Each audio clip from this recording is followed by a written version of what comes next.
주요 사람들이 볼 수 있는 뭐 웹사이트나 아니면 커뮤니티나 SNS라든가 이런 쪽에다가 광고를 게재를 많이 하고 그 광고에 대한 게재를 한 이후에 어떤 영업 활동들을 직접적으로 하는 그런 플레이어들을 의미를 합니다. 그래서 광고에만 하는 플레이어들이 따로 있고.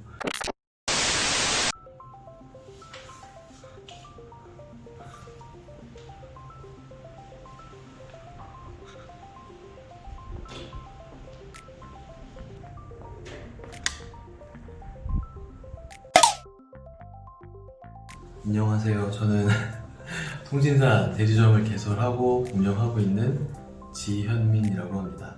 이전에 이제 제가 경험하지 못했었던 통신에 대한 구조를 좀 경험을 해보고 싶었고요. 창업을 했을 당시에 이제 좀 안정적인 시장 수요도 많이 있고 매출을 좀 증대할 수 있는 사업 아이템을 좀 찾고 있었는데요. 이제 마침 이제 5G라는 기술 진입 시기에 맞춰서 무선뿐만 아니라 다양한 분야에서 기회의 요소가 있을 거라고 생각이 들어서 통신 사업을 시작하게 되었습니다. 보편적으로 이제 보통 통신사, 그다음에 대리점, 판매점, 고객 이렇게 이제 사업 구성원에 대한 포지션이 있습니다.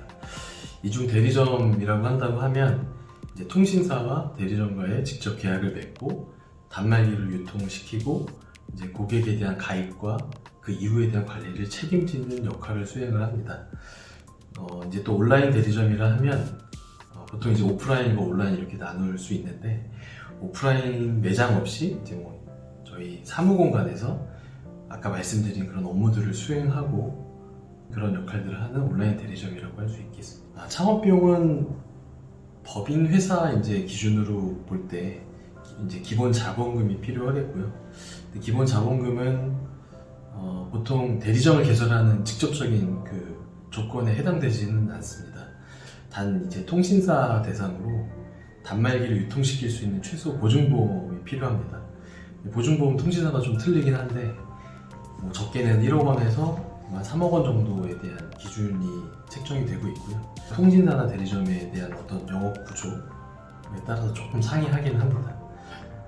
개인적으로 최소한의 인력 구성은 전산 업무를 할 수 있는 전산 담당자, 통신사에 대한 정책과 운영 관리를 할 수 있는 책임자가 필수 요건이라고 생각이 들고요.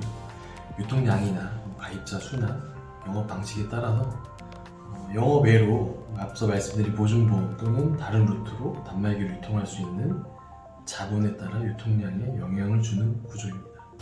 또 온라인 대리점 구조라 함은 통신사마다 물론 다 틀리긴 하지만 기업을 대상으로 하는 기업 대리점이 있을 수 있고요. 소매점을 또 대상으로 하는 도매 대리점이 있을 수 있고 특수한 온라인 사이트나 채널을 대상으로 하는 대리점으로 크게 구분될 수 있습니다. 대리점이기 때문에 통신사와 직접 공식적인 대리점 계약을 체결하고 대리점 성격에 따라 기업이나 판매점, 소매점, 회사 또는 사이트와의 영업 접점과의 계약을 체결하는 구조입니다. 이거는 그냥 제 사견이긴 한데요. 그 단순한 관점에서는 오프라인 경우에는 이제 그 유동인구라든가 지역의 특성, 아니면 상권, 입지 조건 이런 거에 따라서 지역적인 제한이 있을 수 있다고 생각은 드는데요. 물론 온라인 대리점 또한 구조상 제한이 지역이 될 수도 있고 특수한 채널이 될 수도 있고 특수한 기업이 될 수도 있습니다. 하지만 오프라인 대리점 대비해서 고객에 대한 접점을 확장할 수 있는 기회 요소는 조금 더 넓다고 생각은 들고요. 비용에 대한 리스크 측면에서도 아무래도 이제 상권 분석 후에 이제 오프라인 경우는 이제 개설하는 보증금이나 임대료나 인건비 등을 반드시 필수 요건으로 지불을 해야 하는 오프라인 대리점 특성을 대비해서 그런 비용에 대한 초기 투자 자본, 비용 이 부분에 대한 좀 효율이나 이 부분들은 조금 더 온라인 대리점이 더 강점이라 생각은 들고 있습니다. 물론 이제 반면 고객이 받아들이는 입장에서 표면에 보이는 이제 신뢰적인 측면이나 보장되어 있는 상권일 경우에 안정적인 매출과 가입을 가져갈 수 있는 장점이 또 오프라인 쪽에 존재하기도 합니다. 영업에 대한 대상은 일단 기업이 직접적인 기업 영업이 대상이 될 수도 있고요. 그리고 또 아니면은 특수한 사이트를 갖고 있는 그런 B2B2C라고 하는데, 그런 고객들을 대상으로 할 수 있는 또 플레이어들이 있습니다.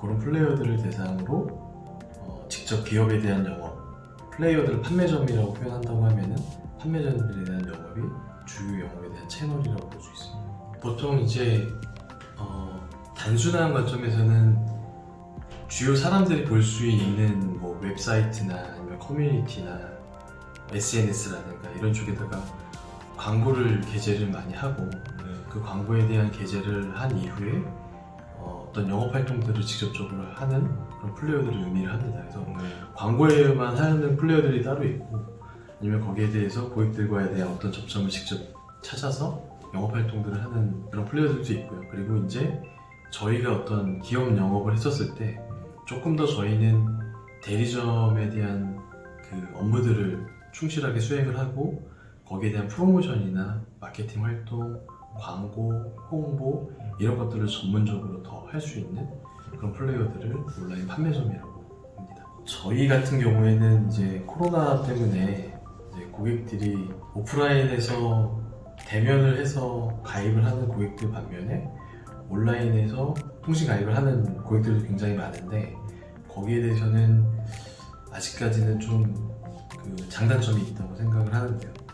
단점이라고 한다고 하면은 아무래도 이제 비대면이다 보니까 고객이 직접적으로 내가 어떤 혜택을 받는지, 그리고 어떤 상품을 가입을 했는지, 내가 상담받은 그 혜택이 어떤 혜택인지 이런 부분들에 대한 인지가 많이 조금 부족한 부분들이 많이 존재한다고 생각합니다.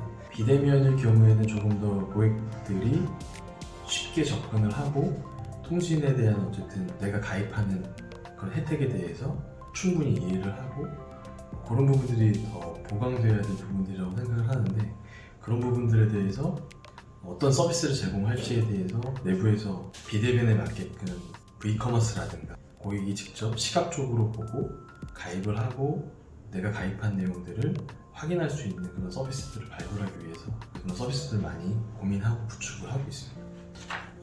저는 굉장히 좋은 시도라고 생각을 하고 있고요. 그 대리점 구조가 오프라인 지역 대리점들을 기반으로 했기 때문에 가능한 구조라고 생각을 하고 있고요. 꼭 요새는 이제 딜리버리 시장이 워낙 비대면 때문에 활성화되고 있기 때문에 휴대폰 단말기나 이런 쪽도 딜리버리를 통해서 내가 원하는 장소에서 직접 단말기를 수령을 하고 개봉하고 바로 가입시킬 수 있는 서비스는 비대면과 그 다음에 빠르다라는 두 가지에 대한 강점을 같이 확보를 하고 있고, 꼭 특정 통신사뿐만이 아니라 이런 서비스들은 뭐 전국적인 기반 하에 뭐 다른 플레이어들 기반 하에 많이 확대가 돼야 된다고 저는 개인적으로 생각하고 있습니다.